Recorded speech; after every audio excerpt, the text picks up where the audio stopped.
All right, a little bit of technical difficulty there getting this going, but new thing, Streamlabs.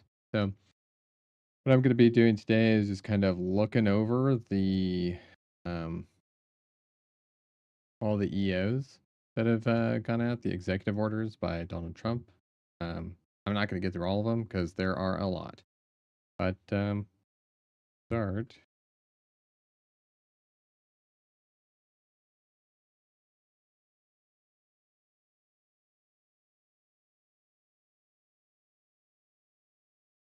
There we go. All right. So you can see already there are quite a few. Starting, on the 20th. Go back. There's 6 pages of these. So we're just going to go to the beginning one, and we're just going to kind of go through them. So, Executive Order number one: President Trump announces cabinet and cabinet level appointments.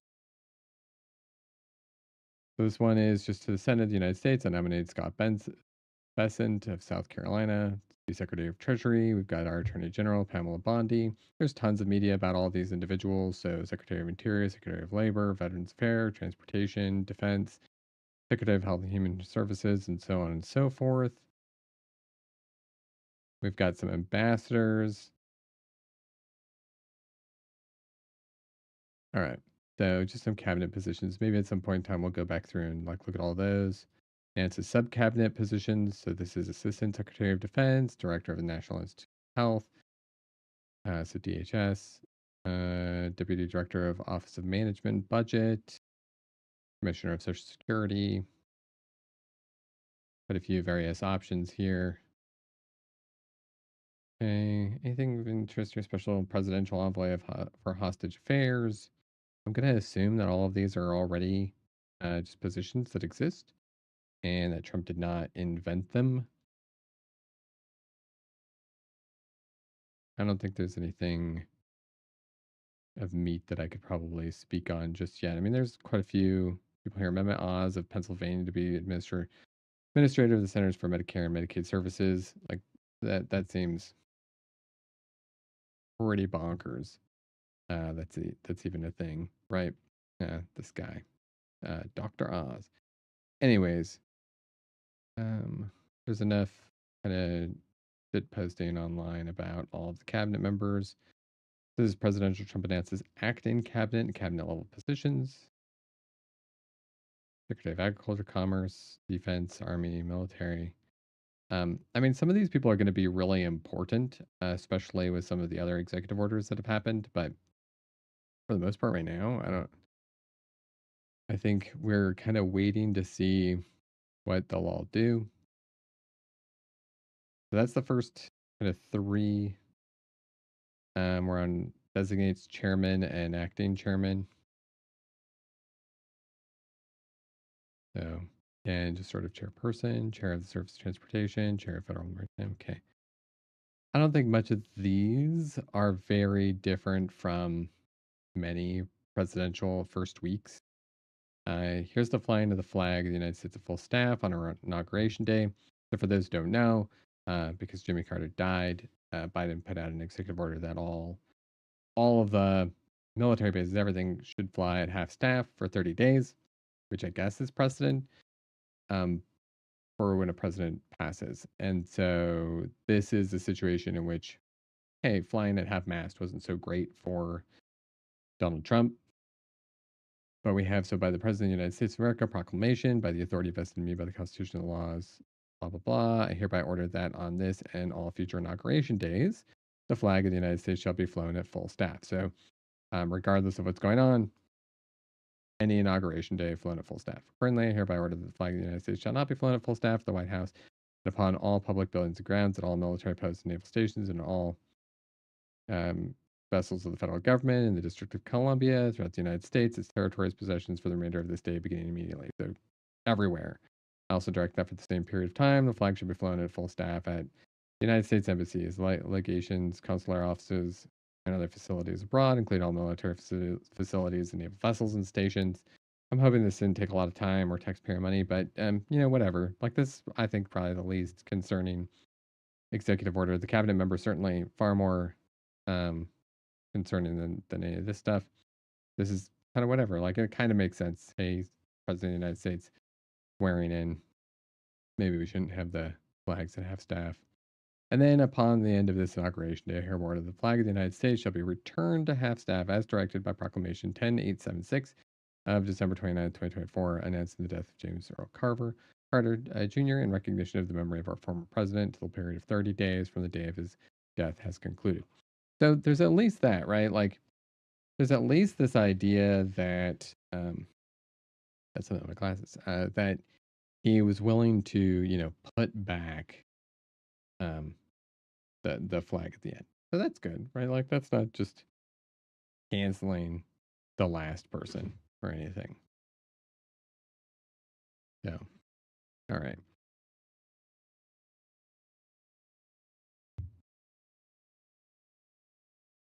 Initial rescissions of harmful executive orders and actions.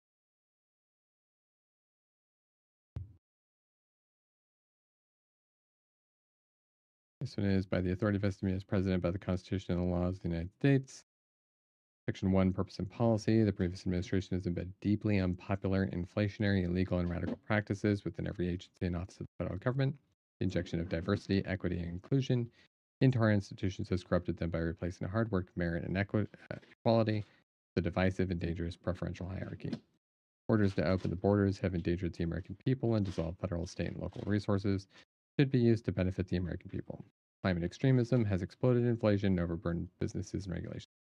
So, this full first paragraph is about DEI bad, climate extremism bad. Okay. Commerce to commence the policies that will make our nation united, fair, safe, and prosperous again. It is policy of the United States to restore common sense to the federal government and unleash the potential of the American citizen. The revocations within the disorder will be the first of many steps the United States federal government will take to repair our institutions and our economy. If anyone thinks that DEI was like damaging our economy, that's probably a problem.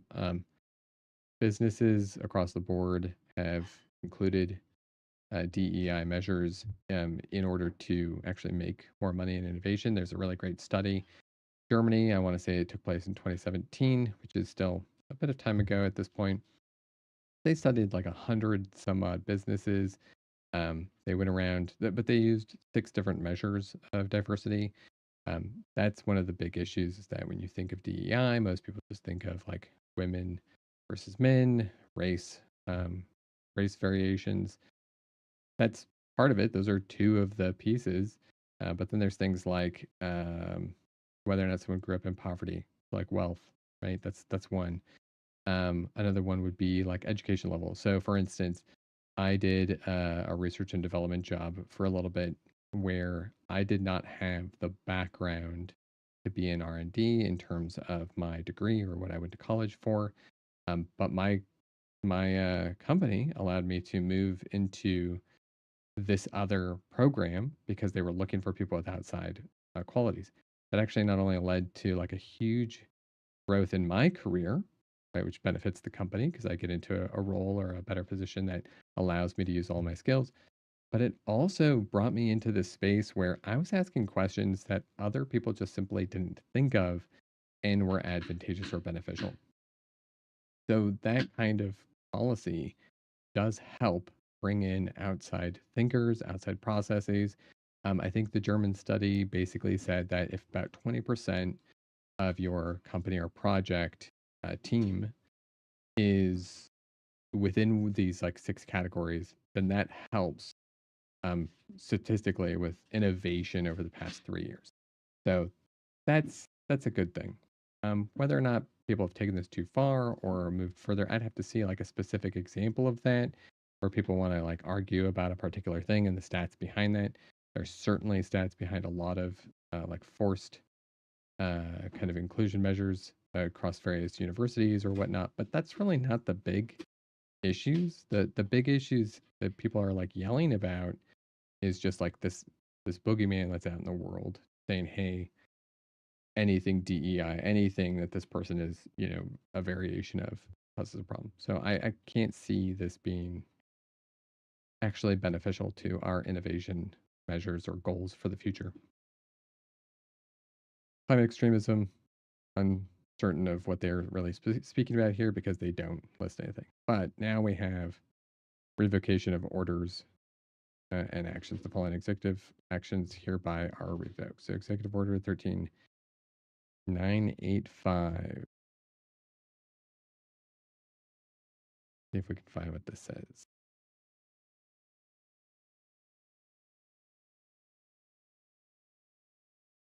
Officially titled Advancing Racial Equity and Support for Underserved Communities through the Federal Government. First order by Joe Biden.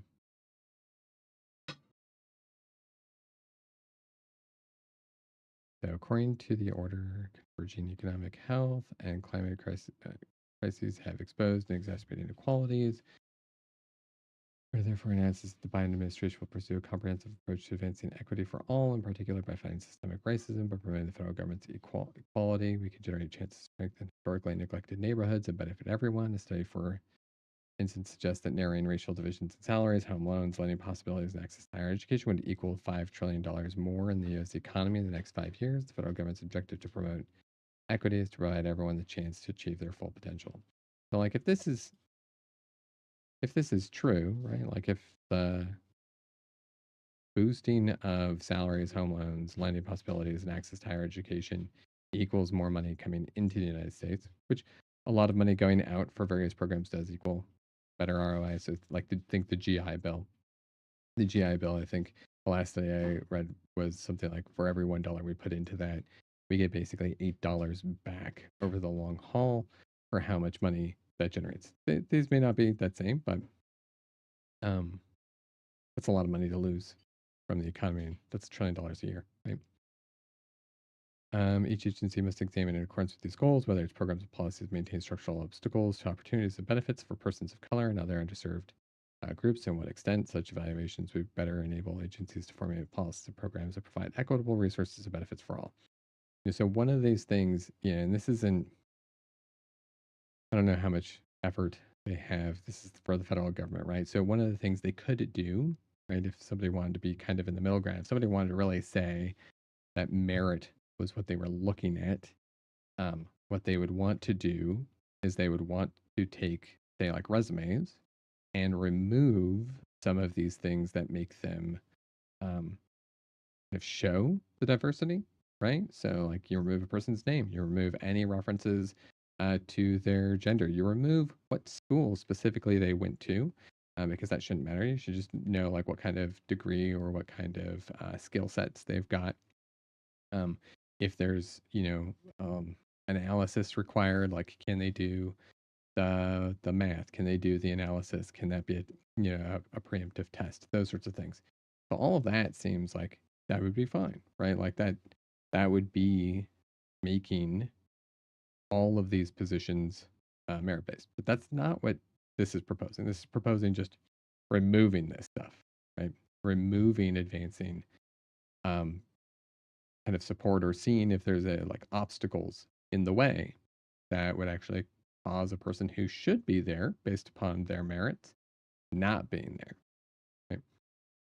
So, um, I don't know exactly what they went from here on, right? Like, what did they do with this executive order? But just removing it, see, that could be a lot of money that keep a lot of people poor who otherwise could have benefited. Now that one, this next one, Executive Order 13986, ensuring a lawful and accurate enumeration and apportionment pursuant to decennial census. See what this one says.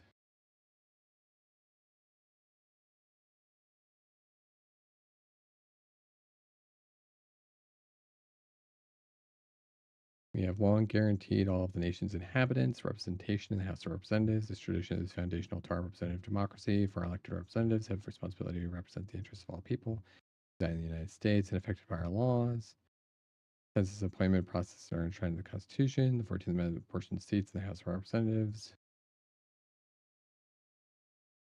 Get to the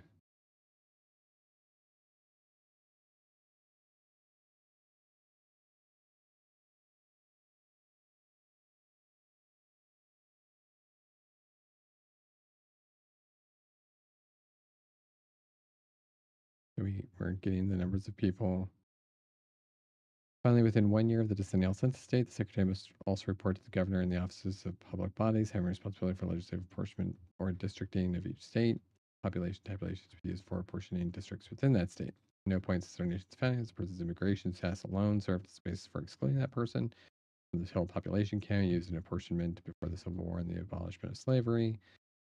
Is this just saying like everyone counts? I know that was an argument way back when people were arguing against um, having slaves count as part of the House of Representatives count. And that was that big compromise at the beginning of the Constitution, uh, the 3/5 uh, compromise that counted humans as only 3/5 of a person, even though they couldn't vote. So that basically southern southern states who owned slaves would have an outsized or overweight representation in the government, and that was the only reason why they would sign on to the Constitution. So this is sort of sounds like doubling down on that, like just saying, yeah, like we think everybody should count fully 100% if they're in the United States for terms of the House of Representatives. Another group of people who probably aren't included in this list are people in prisons. There's a thing called like prison gerrymandering, where basically you there's a problem for House representatives where if you looked at certain districts in the United States, typically rural, typically white, um, and you did not count the private prison or the prison population that was in that area as part of their representation, for their representation, they wouldn't even get a House seat. So they'd have to combine with nearby areas. Um, that gives like an outsized voting population for rural areas versus say cities where a lot of the crimes happen, and those people are then bussed out basically to the prisons. So there's a built-in voting incentive or a House representation incentive for people to be really hard on crime for the Republican Party, for instance. Um, this looks like it's just saying, hey, immigrants count as they always have. Not different, but let's see. Um, yeah, it's so not lawful immigration status.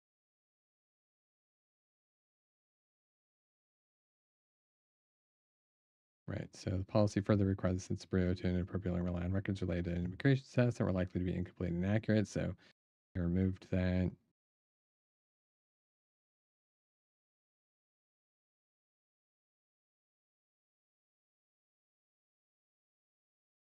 It's just talking about at the state level that you've got to count them, not their legal status background.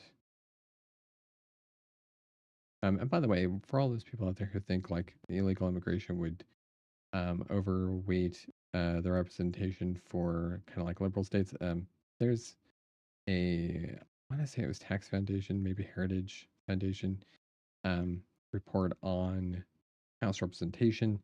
And although they did conclude that there might be like one vote more in blue states, the vast majority of them it would kind of break down through like Florida, Texas, California, right? Those are the three states that would lose a couple of seats if you didn't count immigrants who are illegal, which is hard to like gather. Really, what like the Census Bureau kind of reverse side would say is like, hey, let's just put the question on the census, but that kind of ousts um, individuals, so they're not going to report it, which means that that state or city or whatnot isn't actually representing their House votes with the amount of people who are actually living there, which is what the apportionment is for. Whether you agree with that or not, that's really what the Constitution is saying.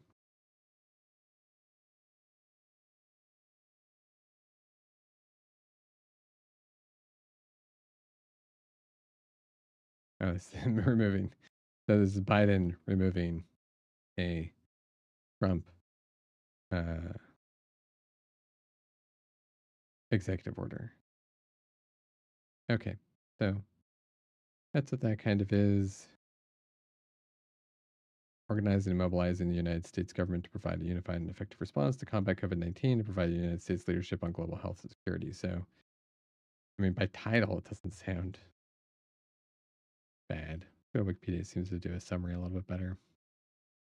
Okay.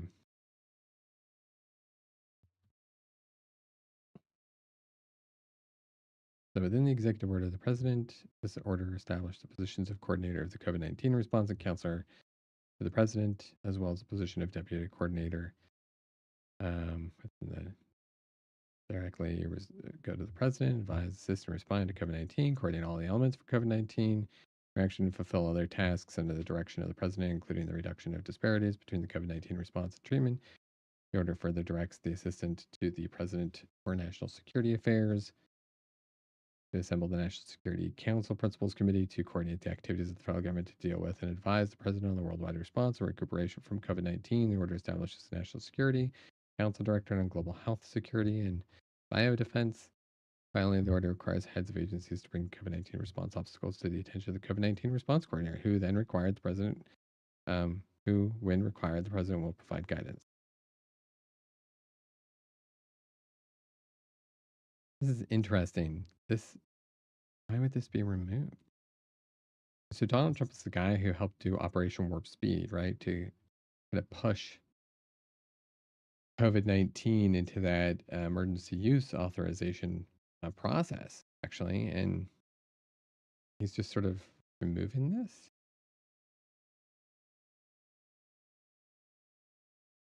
I see.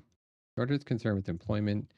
The role of the coordinator of the COVID-19 response presidential advisor directly influences the norms established for companies to follow in the aftermath of the epidemic.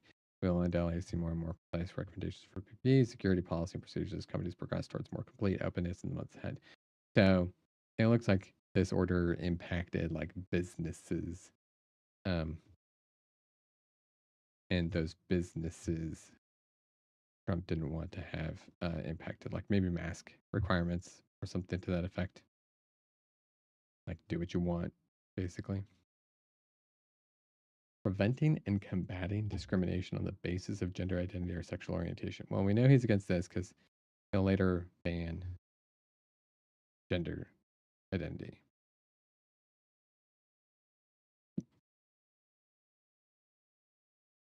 Another kind of day one.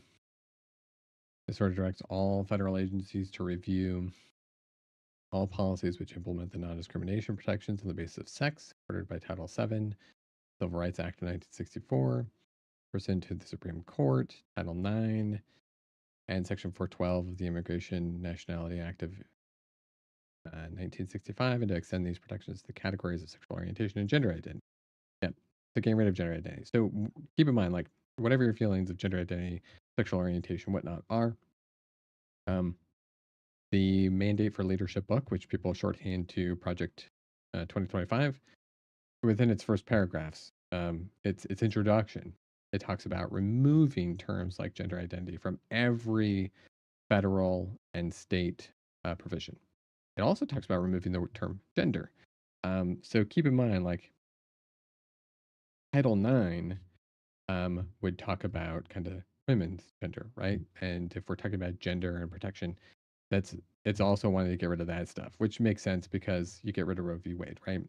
So a lot of this stuff is whether Trump is doing it on purpose or not, it is right in line with the kind of organizational structure of Mandate for Leadership. One of the other things it talks about, and we didn't get into the cabinet members, but we kind of know this from the news and from various other watching on both sides, right?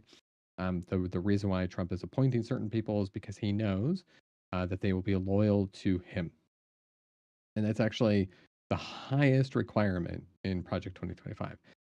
So the person's skill set or their qualifications for a job actually don't matter as much. It's second on the list, if not, a little bit below that, but it's probably second on the list for them. They talk about loyalty, executing on the president's purpose and goals, right? And so their whole process is to sort of set the executive branch up above the other groups. So if you think about this, right? Trump is issuing a bunch of executive orders. Executive orders act like legislation. So that's kind of taking over the congressional piece of it. And he's got the Supreme Court basically in his pocket. So he can override, in a lot of ways, the Supreme Court. So I would expect, as we go through these executive orders, we will see a trend of consolidation of power in the executive branch.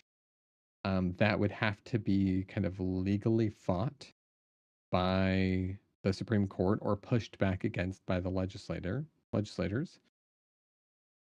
That's not going to happen in the current mindset, right? So that's where kind of the danger is. Anyways, so gender identities needs to be there.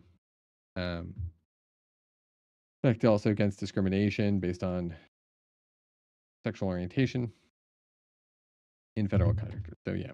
Anyways, he doesn't care then about discrimination based upon gender or sexual orientation. That's what he rescinded. His protections for that. Okay, next. Executive Order 13989 is rescinded. What is this one? The officially titled Ethic Commitments by Executive Branch Personnel, again signed first day of Biden's administration. So this order declares that each appointee shall sign and contractually agree upon the following commitment upon his or her nomination in any executive agency appointed on or after January 20th, 2021. So this is the Biden thing. Biden wanted people to do this. It states, I recognize that this pledge is part of a broader ethics and government plan designed to restore and maintain public trust in government, and I commit myself to conduct consistent with that plan. I commit to decision making on the merits and exclusively in the public interest without regard to private gain or personal benefit. Of course, he's rescinding that. I mean, how many billions of dollars did he just make off of crypto before he became president, which a Russian oligarch or Ukrainian oligarch or whatever bad oligarch you think exists out there could just funnel money into and basically bribe the president of the United States without it ever being chased because it's on some blockchain meme, right? Meme coin.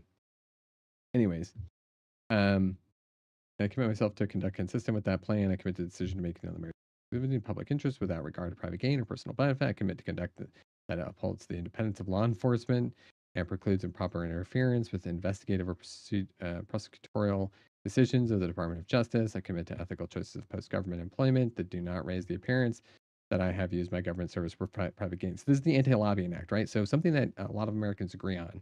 I don't know how many, but how many Americans agree that Congress shouldn't be able to lobby? I'm just wondering.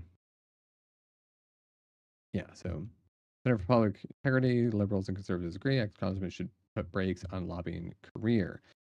Yeah.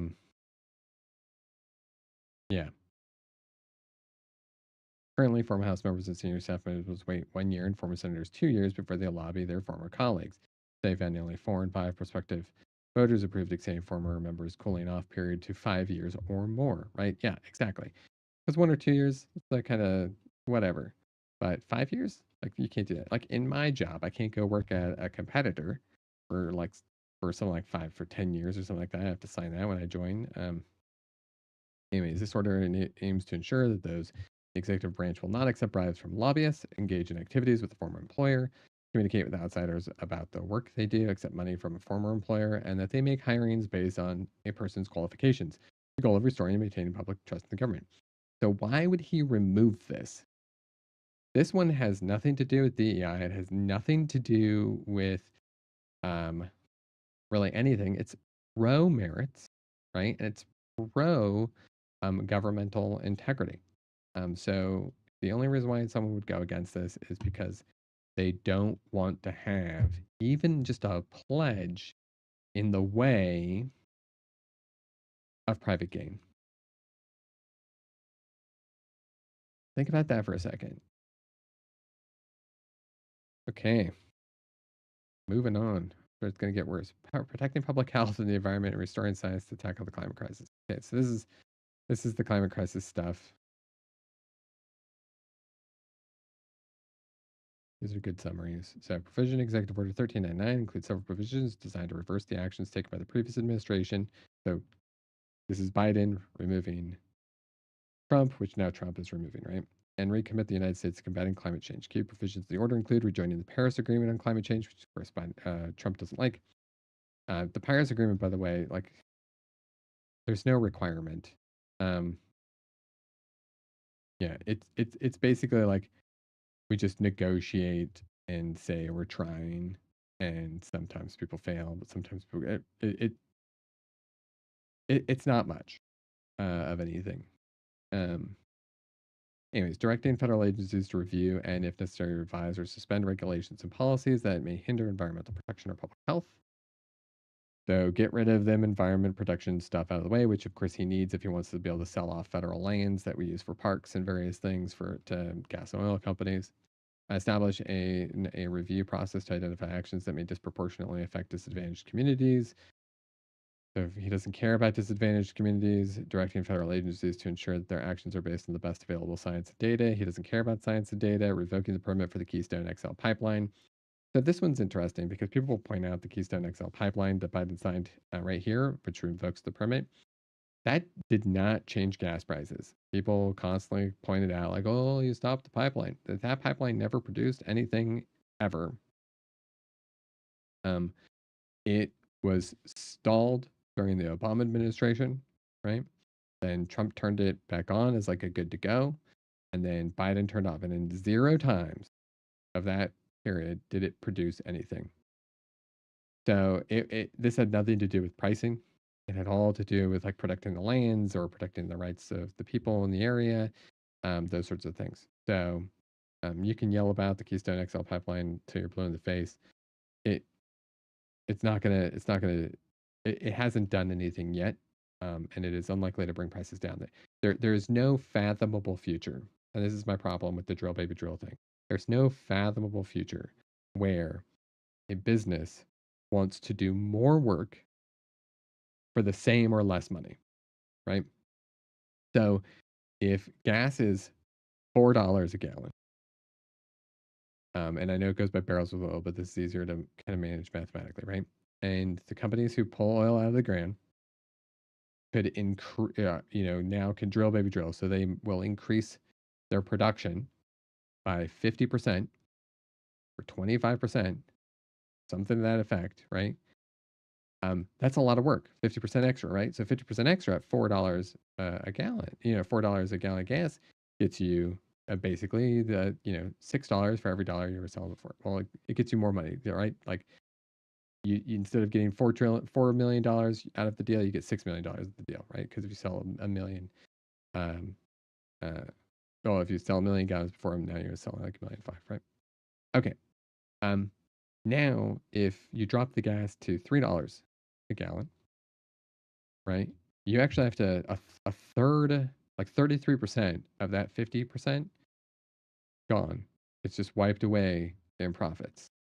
It's just you just don't make it anymore, right? Um, so it's really tough to think about a company who wants to do a lot of extra effort for very little wins, if any at all. And if they were to just start producing a bunch more now at a rate in which their price would drop equivalently, they would make no more money and put in a lot of extra work. Why would you put in extra work if you're not getting paid more money? Think about your own job. Would you do just suddenly like 25% more work to make no more extra money? That doesn't make sense. And that's essentially what like ExxonMobil came out and said is that hey, we like the situation as it is now. Of course they do, because they're selling all around the world because they get to choose where they sell, right? Because we don't have really any regulations or control over them. So they were selling to Europe where they could make more money than they do here in the United States. And they were only like doing what was necessary to keep everybody happy here, or at least not just revolting, right? So that's how they managed and played the scenario of producing ever more, because they produced a bunch during Biden was dropping. Biden approved more drilling than Trump did in the previous administration. He was a big oil guy. Um, he was not an enemy to oil companies in any way, shape, or form. Okay. And it just seems ridiculous to think that getting more oil will help anybody. Okay. Placing temporary moratorium on oil and gas leasing the Arctic National Wildlife Refuge. So this is an Alaska National Wildlife Refuge, and they just want to drill in it. I'm a hiker, so I love these kinds of places. There's a park 2 minutes away from me. I chose where I live because of that, and they've approved like drilling underneath of it for natural gas. We're going to hope, we're going to pray that the old growth forest that exists, it's very temperamental, right? It could be damaged by a lot of different things. Doesn't get destroyed. Um, but this is like going ahead, like they could do whatever they want with it. Anyways, so that's getting removed. The vast majority of this stuff is just you either care about the environment or you don't. You either you actually pay attention to energy crisis right now, or you don't. And if you are concerned about the energy crisis, then you should be pro like nuclear, because there's all kinds of like really great technologies right now, advanced power plants that even can recycle uh, uh, not perfect toxic waste, right? Toxic waste. So the whole big problem with nuclear, it can single-handedly kind of handle. But we need a lot of them, and we need to build them. We have other things, wind and solar, which are growing, but still make up a small portion of the United States power grid. So between those three technologies, roughly, we could do a lot, a lot, and we have a ton of oil. And the vast majority of the oil that we pull up out of the ground, we can't even refine. So we have to send it out. That's why we always export while we import. We can't just keep it here. We have to export it, get it refined someplace else, and then bring it back in and use it. Okay. Revocation of certain executive orders concerning federal regulation. This is not a concern, really. Like, I mean, not a surprise. Trump was big on just sort of deregulating without concern. As another, I think day one. Yeah, day one. Okay. So Joe Biden wanted to. This order aims to deal with critical and prevalent issues in order for President Biden to tackle matters such as the COVID-19 pandemic, economic recovery, social justice, and climate change. Biden believes he needs to eliminate past orders from former President Donald J. Trump in order to address the nation's critical issues such as COVID-19 pandemic, economic recovery, social justice, climate change. President Biden intends to employ existing tools. Executive departments and agencies need the ability to make strong regulatory action possible to successfully handle these problems to achieve national goals. This ordinance removes detrimental policies and directives which threaten to impede the ability of the federal government to deal with such issues, enables agencies to make use of suitable regulatory instruments to achieve these objectives.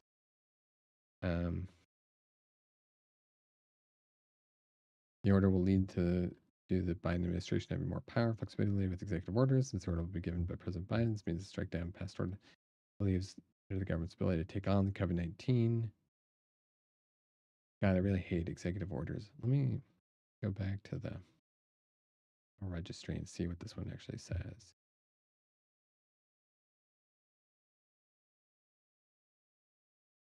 Okay, so it revokes a bunch of. Oh, so weird. It revokes some of the essentially deregulation stuff. Um,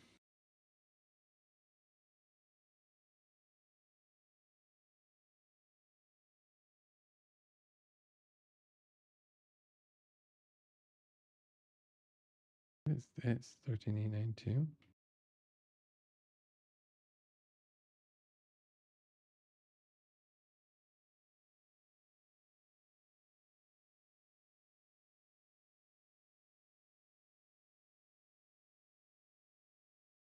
So this is something where um, it's needed for groups to be more transparent.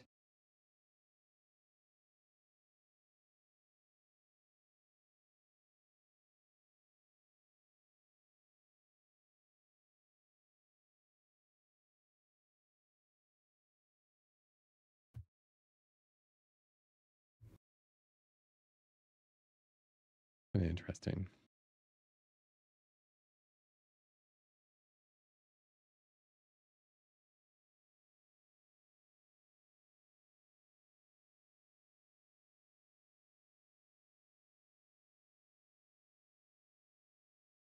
Okay. Not sure what to think about that one.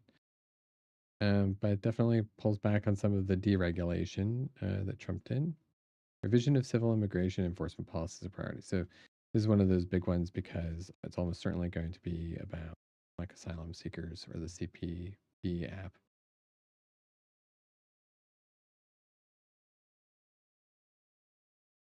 Okay. So immigrants have helped strengthen Americans' families, communities, businesses, and workforce. Did read a kind of study just yesterday where it estimated um, it's like trillions of dollars every year that immigrants bring in. And something like 567 million of that is from supposedly undocumented workers just in taxes that like they don't get back. Um, it's pretty insane. It's going to cost a lot of money to deport people. Though I know they're going to go after kind of the low hanging fruit at first, the people who thought that they were coming here sort of through a legal process, asylum seeking or whatnot, and then we can find them a lot easier because they're not exactly here illegally. They're here upon our saying no, it's okay, it's temporary, right? Um,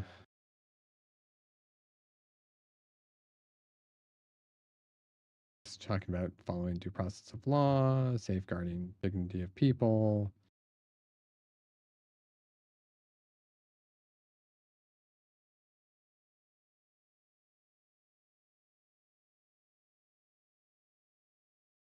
Okay, so I think this is the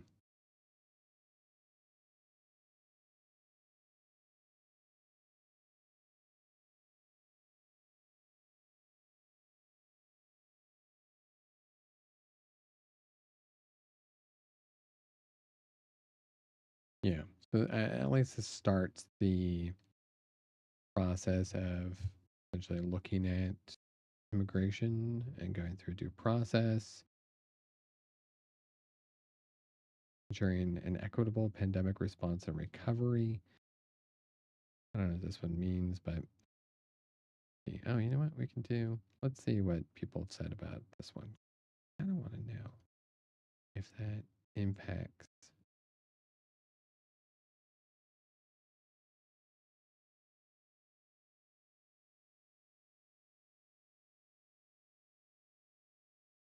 What is this one?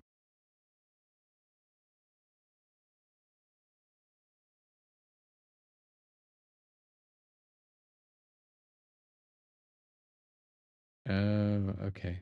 So basically, Trump in 2017 made it possible for the federal government to um, go into jurisdictions that they don't really have power over in order to get aliens and immigrants and kick them out. Saying that they're willfully breaking federal law. The states are sanctuary jurisdictions, and you can see right like in this language, it's nothing new. His new arguments are nothing new. His new terms arguments are nothing new. He in here he calls them criminals. Says they're mostly criminals. This is particularly so for aliens who engage in criminal activity. Um, it's it's just the same. It's like a repeat, but now he has a lot more power. Okay. So what were we doing? We were doing revision of civil. Go here.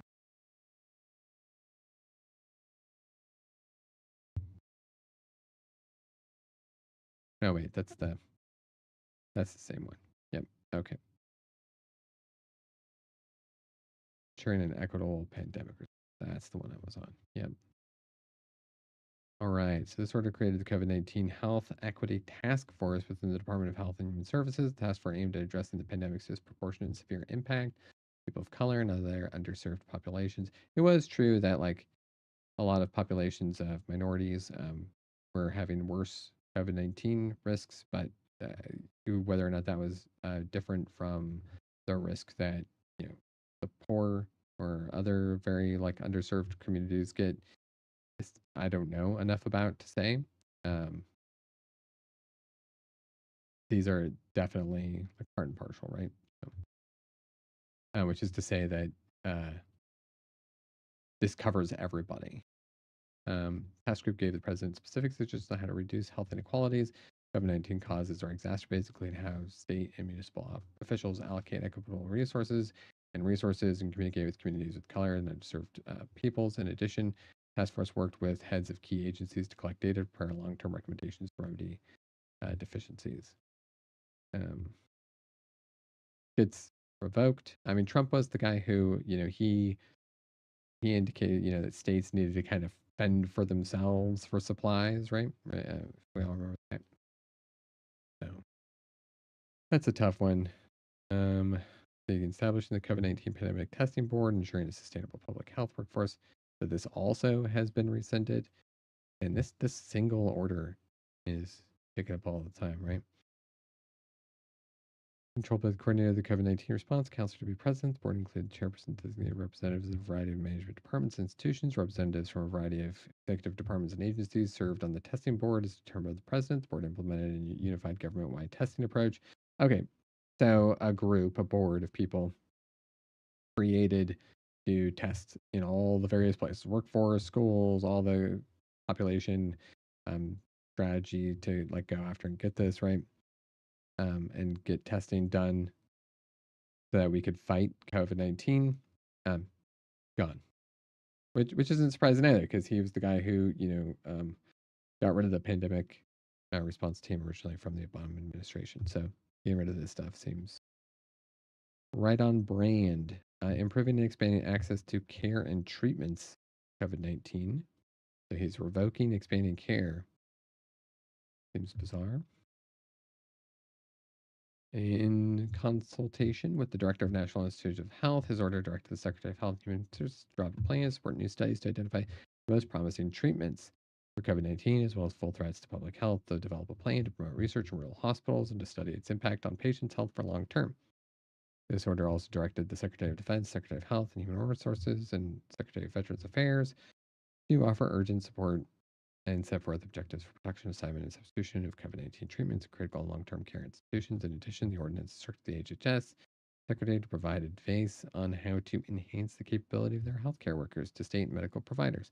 Lastly, the order stipulated that Secretary of Health and Human Services should assess obstacles to maximize the effect and fair application of COVID-19 treatments in order to promote successful COVID-19 insurance coverage. Okay, so he's revoking something that seems pretty clearly good.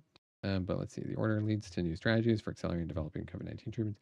So this is like towards the vaccine stuff, um, therapeutics, anything like that, I guess. Okay. So he just doesn't want those things. That seems weird. Again, guy who started Operation Warp Speed doesn't want to expand this. The guy who what's that act that he created that allows you, if you're like you're dying or you're suffering terribly, you can sort of choose whatever you want, for a drug. You can try something that's not for the specific thing you have as an issue. It seems weird that he's getting rid of a lot of that stuff. Um, okay.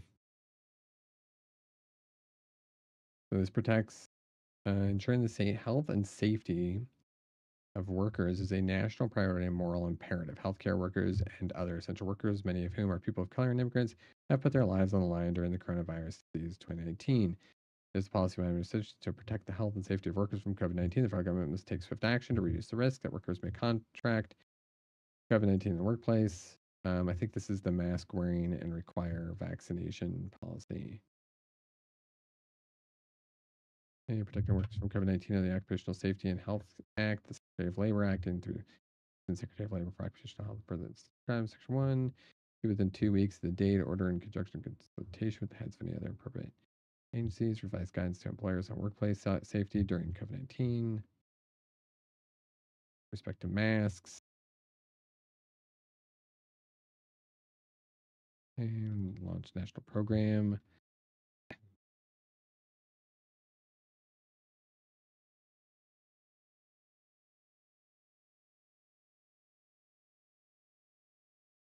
Secretary of Labor acting through the assistant, coordinating with states, occupational safety and health plans.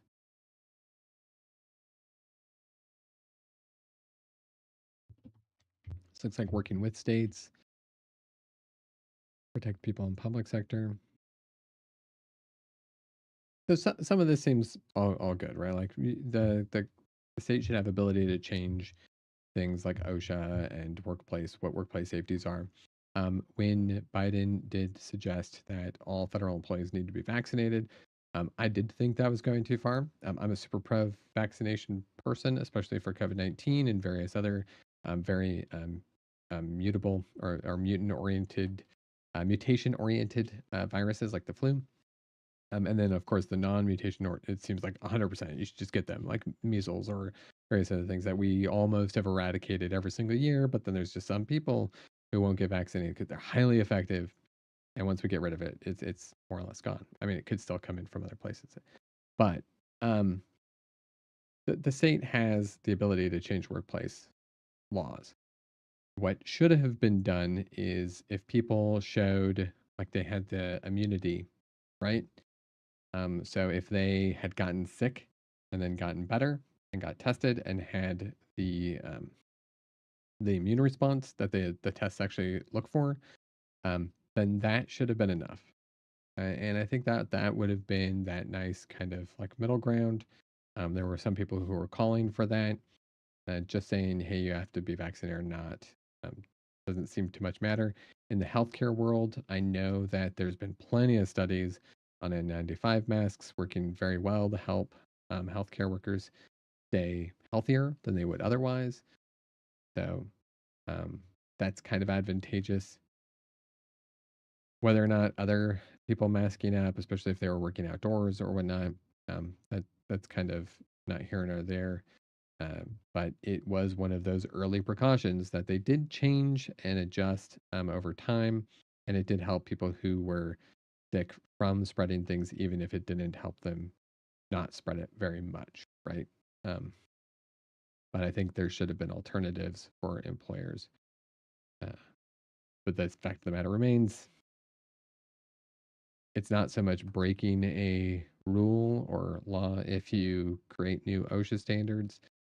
When we decided that you couldn't have like lead in your walls, right? That was good. I'm sure there were people who fought against that.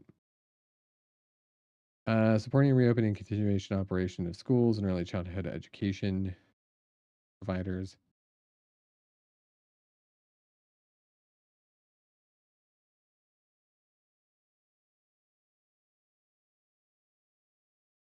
It didn't quite go to a good source. Here we go. Let's just go here. See what this says. Okay, by the authority vested in me as President of the Constitutional laws of the United States. Policy one. Every student in America deserves a high quality education and a safe environment. This promise, already out of reach for too many, has been further threatened by COVID-19. School and higher education administrators, educators, faculty, child care providers, custodians, and other staff, families have gone above and beyond. Support children's and students' learning and meet their needs during this crisis. Students and teachers alike found new ways to teach. Two principles should be guide the federal government's response to the COVID-19 crisis with respect to schools, child care providers, health, Head Start programs, and higher education institutes. First, the health and safety of children, students, educators, families, and communities is paramount. Second, every student in the United States should have the opportunity to receive a high quality education during and beyond the pandemic. Accordingly, it is the policy of my administration to provide support to help create the conditions for safe in person learning as quickly as possible, ensure high quality instruction and the delivery of essential services often received by students and young children in school, institutions of higher education. Okay, the following assignments, responsibilities, blah, blah, blah. Evidence-based guidance to assist states and elementary and secondary schools in deciding whether and how to reopen.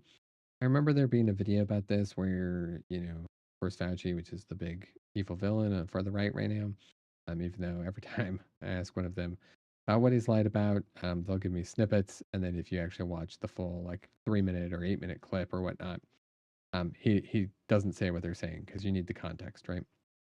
Anyways, where he was actually pushing to get schools up and running, and he wanted them to get back. And he just said, "Hey, look, if you're in a very dangerous location, the people in your community need to kind of go get vaccinated, make sure that they're doing social distancing to kind of keep things safe so that the school comes back down to like yellow or green. And then it was kind of up to the states to decide what happened with that information.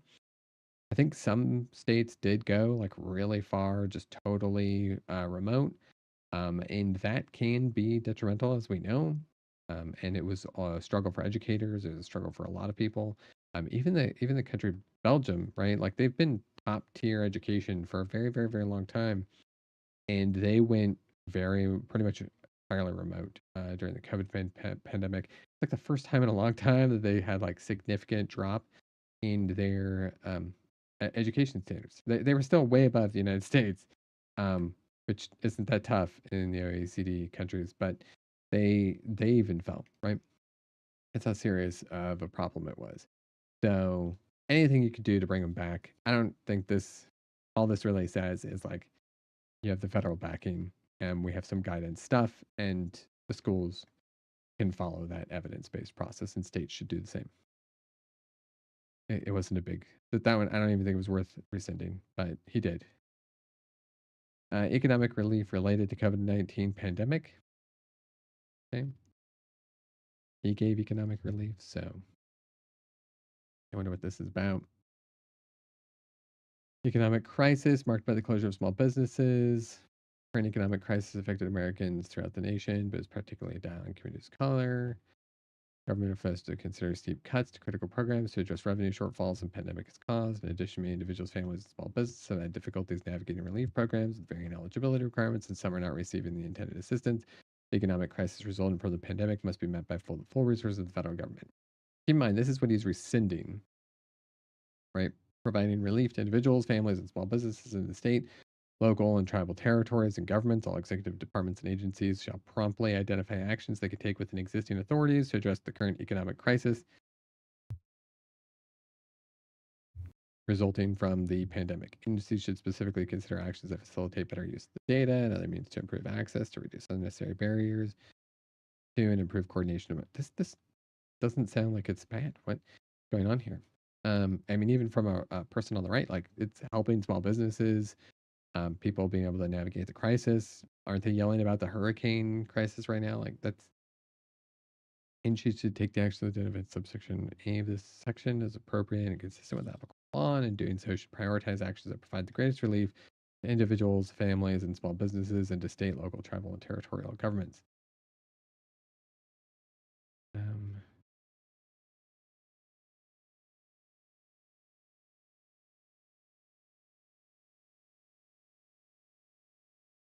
okay, and this just strongly encouraged to comply. Like I don't understand how this one is a problem. I wonder if people have more elsewhere.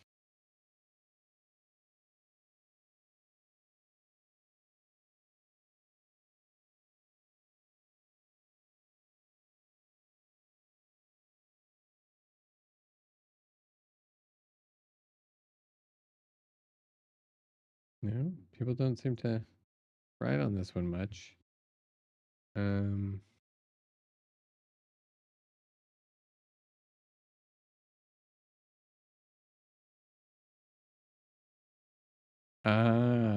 okay. So there was some more to it that just didn't quite come out through reading the text. So under unemployment laws, claimants cannot collect if unemployment if they refuse offers of suitable employment without good cause, do not fulfill work search requirements, or not. And I remember this. So this was where like if you went to apply for a job and they're like, this is what you do, right? Like normally if you do unemployment, you have to apply for a certain number of jobs every single week. Um, and then you have to accept anything that comes back to you with like this crazy low dollar amount compared to what you used to make. For the 2 months in my life that I've been unemployed, since like the age of 8. um, I mean I wasn't employed at the age of 8, but I was earning money like side hustles and stuff. Anyways, for like the 2 months that I was unemployed in my career time frame, I would I'd previously been making like $30 an hour. And when and this is back, so this is actually worth a lot more than it would be now. And uh I had to accept jobs that were going to offer me $14 an hour. Now, that would have been well and good and fine, except I had just moved multiple states. The rent I had signed on for was kind of based on my previous income. Had a wife at the time, all sorts of things, right? Were like way more expensive. And if I accepted at $14 an hour, I could literally not make it. But I would have had to accept it. But like that was a huge drop. So less than 50% of my work, right? Uh, so it was either get unemployment, which was way less than that, or take a job that was more than the unemployment, but significantly less than what I needed at the time to like continue living. Especially with the agreements that I'd made, I could have probably reneged on my um, lease and everything if I hadn't have gotten a better job offer. But I was barely making it for many, many years after that, just because of the way these things are stipulated. But in this case, it added on, I think, the COVID thing. So, like, if you had to be in a job that required you to go inside while there was the pandemic ongoing or a state of emergency, then you could refuse it for that reason too. So Trump rescinded that. Okay, protecting the federal workforce. A lot of these have really good names that it seems like it's really bad that he's going against them. Um,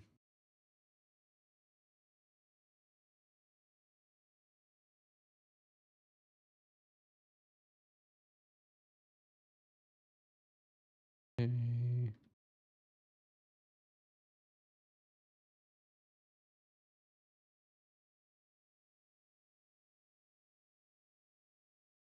Go to the actual executive order.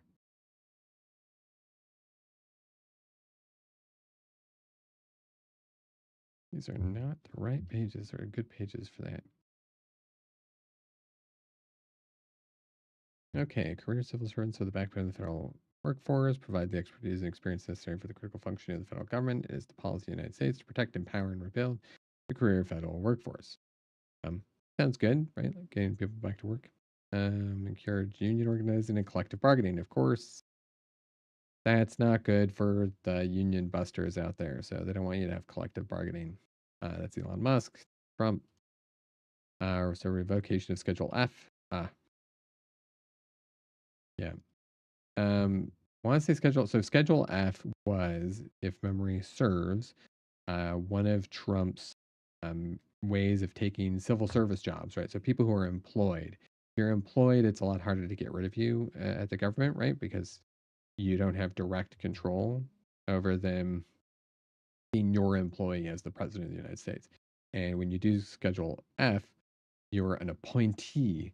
Well, appointees can change at any point in time. And this doesn't just do like a few jobs additionally as appointees, it does like tens of thousands of jobs. And of course, he's going to rescind that because almost certainly he wants to do even more of these.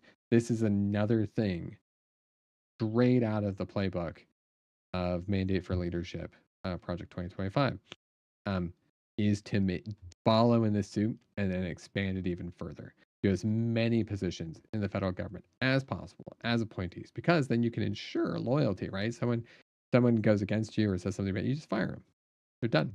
Hire somebody else. You don't even have to pay them unemployment as we saw with the other one. So you're good to go. Enabling all qualified Americans to serve their country in uniform. This is probably allowing trans folks in the military, right? And also for women to serve, maybe.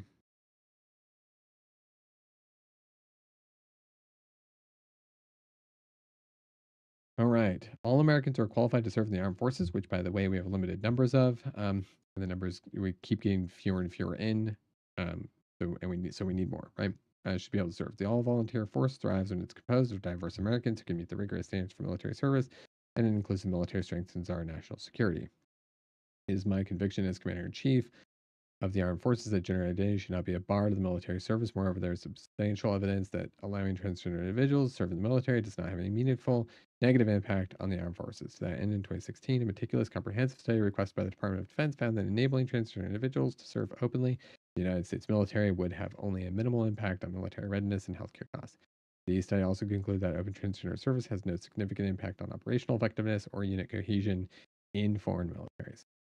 Um, so that's interesting. They did a whole study, but one of Trump's big points is to be anti-trans, right? So like he takes the idea of protecting women and he reframes that because they can't win on that, right?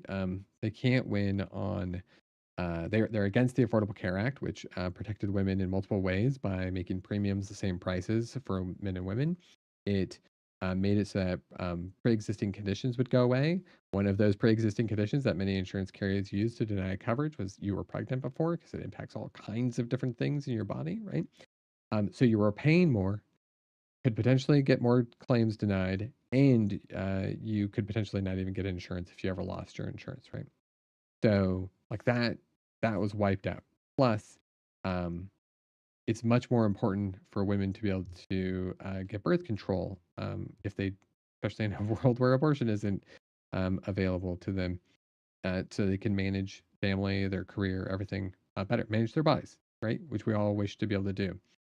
And uh, it made that free for everybody, basically. But that impacts women far more than it does men. So the whole point of that is that they took those sorts of things because they're against the Affordable Care Act. They were against abortion as a choice, right? Despite everything else that they want as choices. Um, and they needed to take it and go, well, those are very unpopular ideas with women, and women make up a large portion of the voting population until they can get rid of women's voting rights. So when they're looking at that, they needed to create a thing that says, no, no, no, Democrats aren't protecting. We're protecting women. So they made this like crazy scare tactic out of transgender folks, right? And they made it very focused heavily on bathrooms. Instead of creating safe bathrooms, which you could do by making like single stalls or gender neutral bathrooms with stall walls that go all the way to top and bottom, they don't want to do that. They don't advocate for any of that. They don't promote any of that stuff. Because if they did, it'd be like everyone would jump on it. Everyone would go, yeah, let's do that, right? Instead, they use some one-off or particularly anecdotal extreme situations that happen while ignoring the fact that like non-trans men will go into bathrooms and assault people. And so they made a villain out of transgender folks when they negligibly affect almost anything. Very small population of people in general, and uh, they're not like they couldn't have an impact even if they tried on various elements because of how small of a population, right, of small of a demographic. So you take this very marginalized group, very small population, with very little power to kind of go against you, and you make them the boogeyman, and you then use some stories to like call up fear and make all sorts of problems, right? And then you say, well, now we're going to target them, and we're for protecting women because we're there for protecting women against transgender folks instead of against like healthcare costs and um, being raped and having to carry your baby for the entire term, or having an ectopic pregnancy and having to wait until like you're nearly dying before you can get service. Like all of that stuff went out the window because they could just throw up on ads this villain they created almost out of thin air. And so, of course, he needs to renege on all of those pieces and say, look at what I'm doing. I'm saving women. Because that's his brand, right? So he's an expert marketeer. All right, reforming our incarceration system will use to eliminate the use of privately operated criminal detention facilities. Of course, he wants to get rid of this one. I don't know if I have to read this one too much. Um, because private prisons are a big money maker, right? You just throw people in jail, and then you don't treat them very well, and you turn a profit off of it, and then you make them pay for their stay, and you don't give them back their rights, so they can't vote against that until they've paid back their stay. If you don't believe that that's happening, just look up Florida's laws. They do it all the time. Um, and also, this is their prison gerrymandering stuff, which I kind of talked about at the beginning, where they can take prisoners and sort of count them for House of Representatives, House seats, but they more often than not don't get a vote. Right, so it's slavery all over again. Um, with people in prison and incarcerated. Anyways, yeah, we want to reduce profit-based incentives to incarcerate. Um, okay, so yeah, this is exactly this. It's to get rid of private prisons, which we know do worse, just like private, like senior homes, when they go from like a nonprofit organization to a profit organization, or from a government provided organization to a for-profit organization, they just do worse in every single scenario. Um, well, I mean, on average, I guess the trajectory of them. I guess there could potentially be some private ones that do better if they're really expensive, um, but generally they just do worse. Okay. Council of Advisors on Science and Technology. Sounds like they just don't like science and technology. Okay, oh. So Biden wanted to have an administration make evidence-based decisions based on the best available science and data. Trump doesn't want that. The PCAS, President's Council of Advisors on Science and Technology. I bet it says something about diseases or something in here.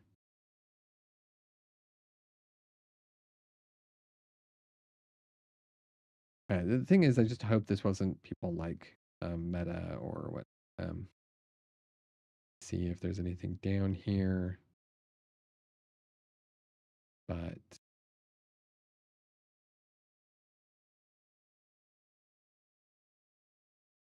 I'm not seeing anything.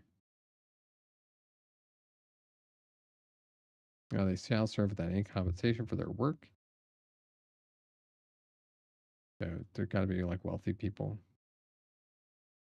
So this is basically like they were doing this, and then Trump's Doge replaces it. So this one I could see like getting rid of. That's fine if he actually takes the advisement of people.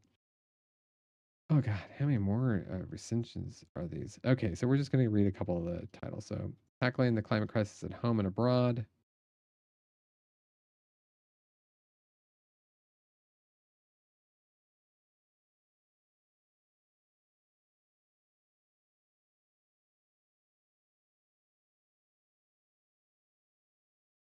So it's pro clean energy. So he wants to get rid of that. Strengthening Medicaid and the Affordable Care Act. Of course, he doesn't like that idea.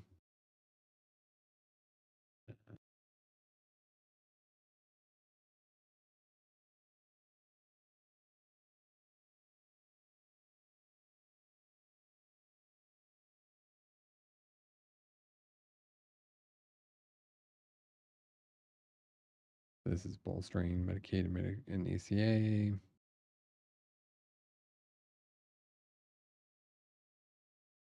That expands access to Medicaid in Missouri and Oklahoma, in Illinois, New Jersey, Virginia, Louisiana, so more people can get enrolled.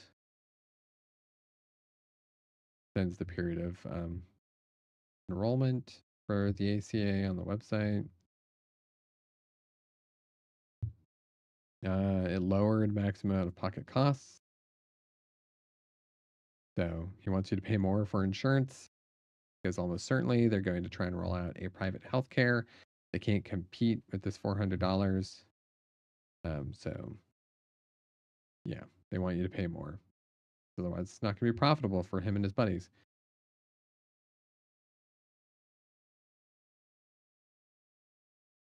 I wonder if this one has the negotiation stuff in it, or if that's another one.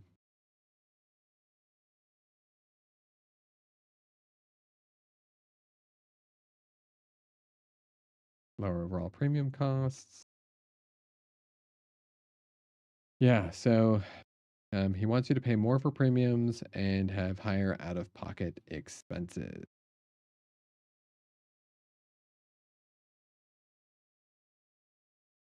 Oh, I think this may actually be the executive order that Harris was in charge of. When everyone would call her the border czar, but it wasn't really. It was like root cause stuff.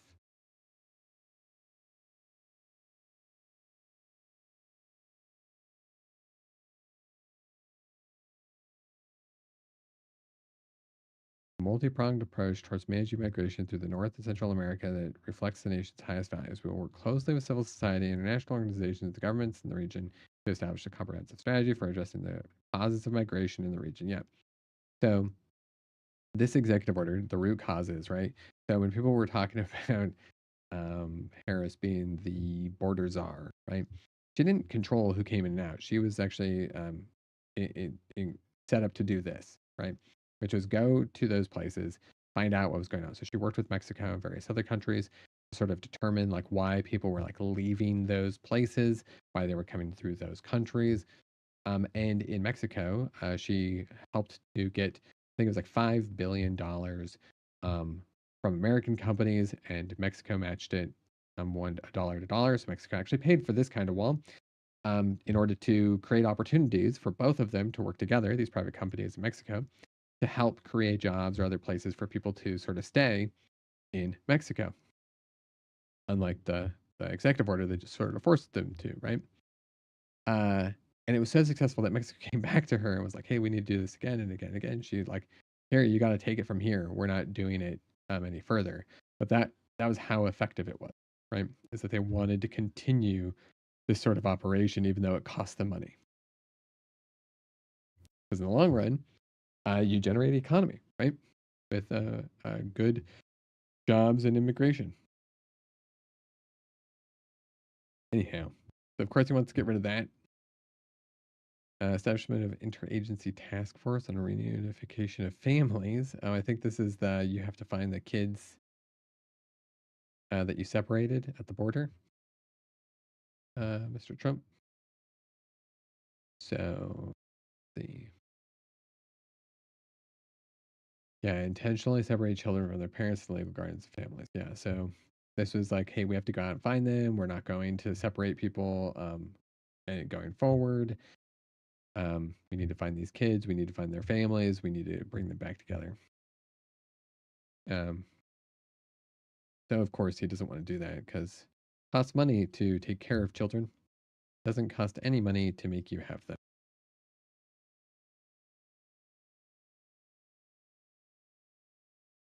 Restoring faith in our legal immigration system, strengthening integration, inclusion efforts for new Americans.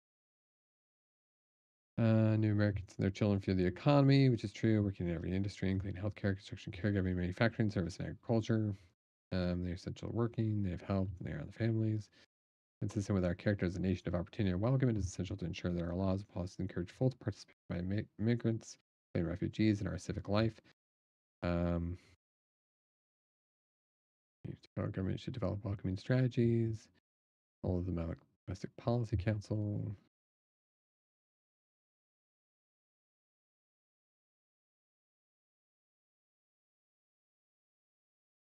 And conducting this review, the Secretary of State, the Attorney General, yeah, I don't really know what this.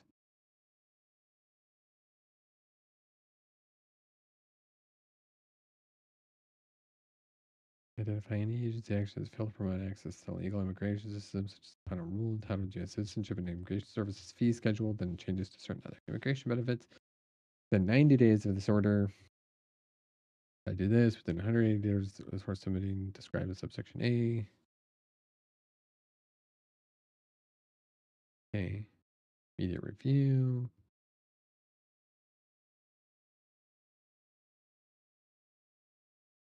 Promoting naturalization, so eliminate barriers in and otherwise improve the existing naturalization process, including by conducting a comprehensive review of that process. It's all to like review the process for immigration, which of course wouldn't sit right because they want to isolationist us. Right, that's their two-pronged approach, right? So you talk to Elon Musk, there's a population problem in the United States, right? We're not growing the population as fast as we can because we have a bottom-up kind of economy. So we need a ever increasing bottom so that more money can funnel to the top. We don't have a structure that benefits like a few people sort of um, from the top, sort of balancing so that it's not like a flat top where there's a whole group of people there. There's like a race to the top, right? Right now he's sitting on top of that. But you need more and more population. And you can't be You can't be on the side of, say, just pro-immigration if you're in the Conservative Party, because if you do that, you're gonna lose a lot of the local people who, think that they're better than the people coming in, which Elon Musk doesn't because the H-1B visa quotes, right? So what do you do? Well, on one hand, you need to make it so more people have babies, whether they want to or not. That's abortion laws, which is why in like the late 80s, early 90s, all the way through to the early 2000s, Republicans were right on board with pro-choice for the most part, as were Democrats. They just didn't care. But as their parties started to realize they were losing constituents, right? There's a natural curve that's been happening over those years away from conservatism and splitting into like moderate and liberal views. Um, and those two have been kind of growing. You needed to kind of put a break on that, right? And what you do is you look at all of the statistics that say, if this, then they're more liberal, right? So if you have a college degree, you're probably more liberal. So let's backlash against academia. Let's create more conservative colleges. Um, so if people do go, they go to these conservative religious colleges at all. You also know that poverty can lead to some conservatism. So you don't want that. You know that working class folks have like cultural war issues. So you incite those, right? Which the liberals fell into that trap pretty well, right? Like they got into that fight without thinking about it too much logistically. And then what you do is you stop. You can stop the flow of immigration because now you can boost the production of poor people having babies in rural areas who aren't educated in the same levels that you would in regular cities. And they can outnumber people over time. And that's their mentality. That's like, they don't want this stuff, whether or not these people would vote conservatively or not, because they just don't want to take the risk. Um, Even though it actually boosts the economy, generally speaking. Anyhow, this is all about just sort of making it easier, getting people more naturalized. Um, so, of course, he doesn't want that. And I mean, you can look at numbers or you can go pro or against that, but they have a certain, they couldn't be for naturalization, right? All right. This is about refugee resettlement. Um,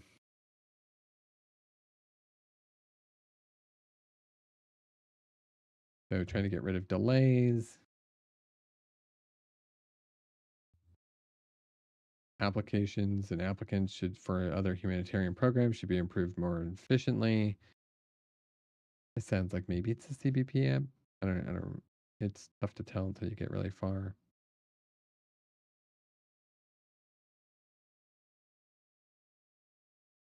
Yeah, effectively employing technology and capitalize on community and private sponsorship of refugees. So, part of the CBP app is like you do go through like a face scan, you put in information. There was something like 6 stages of review, and then once you had those things passed through, um, then what would happen is you'd have kind of like a temporary status where you could come into the country as an asylum seeker, but in order to go anywhere, which this is where the plane thing or the busing of hundreds of thousands of illegal immigrants came from Fox News. They're asylum seekers, and they had to have their own sponsors. So they had to find sponsors, usually family members in certain areas, who were basically sponsoring that person because they weren't going to be able to get a job for 6 months as they awaited their kind of application, yay or nay, right? But there was some background check up front, probably not as much as we would want, but there was certainly more than people think, um, and sponsorship. So we weren't paying for those people to get moved around. They were, or people in the country were. Okay, faith based and neighborhood partnerships.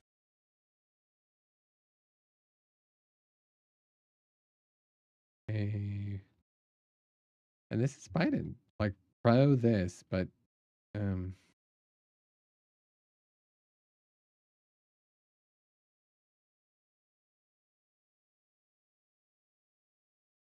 I'm just kind of wondering why, what this is, why, what would be so objectionable.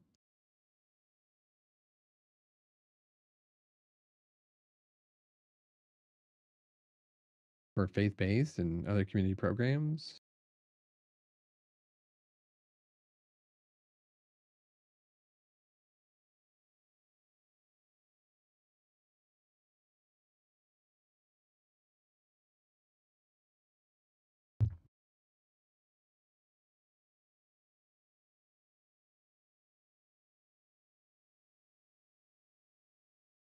Just this seems bizarre. What is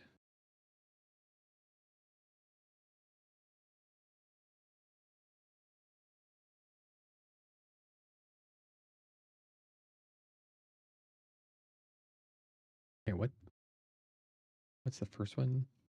Oh, I missed like the first sentence where it talks about low income and underserved persons and communities. The faith based and other community serving organizations are vital to our nation's ability to address the needs of and lift up low income and other underserved persons and communities, notably including persons of color. So that's why.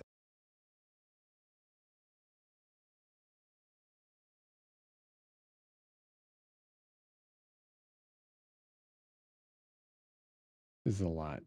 Okay, so we're just going to kind of read through the rest of these. Ratification of certain presidential actions, promoting access to voting. Right, this is the mail in voting one. Establishment of the White House Gender Policy Council is getting revoked. I can't do that. I need to go through these. So, on Executive Order 14018. But I am past my time. So, I'm going to stop here. And that's where we will continue next time. Is still reviewing just this, what, like fifth? I think we're still on the fifth page. Yeah. We're so on the fifth page, and it's 1, 2, 3, 4, 5, 6. We're on the sixth executive order, and we're an hour and a half in. So, all right. Bye for now.